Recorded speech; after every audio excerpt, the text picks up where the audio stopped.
Welcome back. We're here with Salina Maureen Gomez, and we're speaking about her cultural heritage, which is Mexican and Polish, and how that helps fuel passion for her art.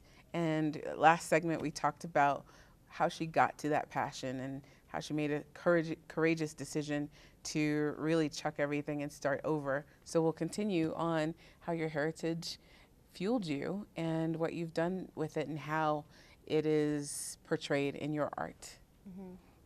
So one of the things that I started to figure out after I decided that I wanted to pursue art as a career and not just a hobby was that I started to realize that art had a sort of like a cathartic effect for me, and that it wasn't just about making money, that I had to do it, that because I was always doing it when I was a little girl, it just had this comfort for me. And so there's something about fiction that I realized I really clung to, and I thought about it for a while, like, what is it about my balancing myself between, am I Mexican, am I Polish, am I white, am I brown, that made me gravitate toward art. And I really believe that I have a strong propensity for fiction.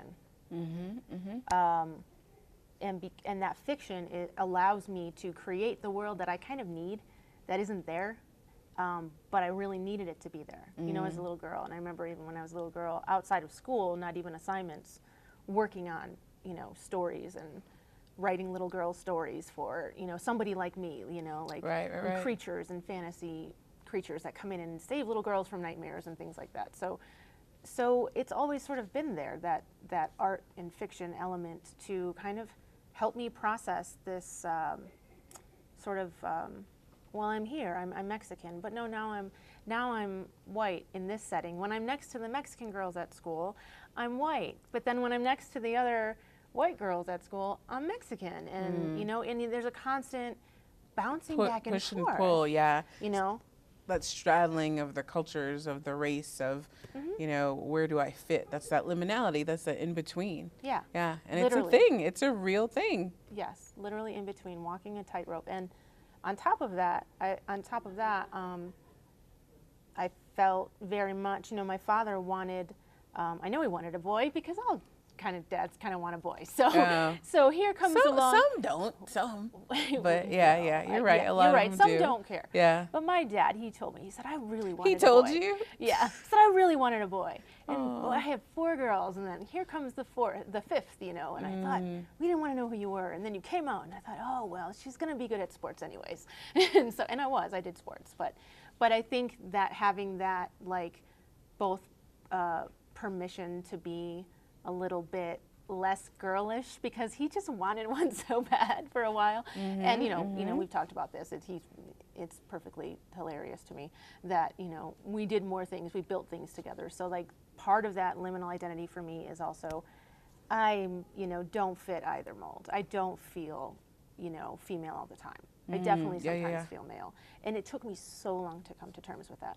Really? So long. So was you, well, we'll hold that. We'll talk a little bit more about that in the next segment, because we're going to kind of go into your art. Sure. And in the break, we'll show some of your art. Yeah. So talk a little bit about the pieces you have here. Yeah.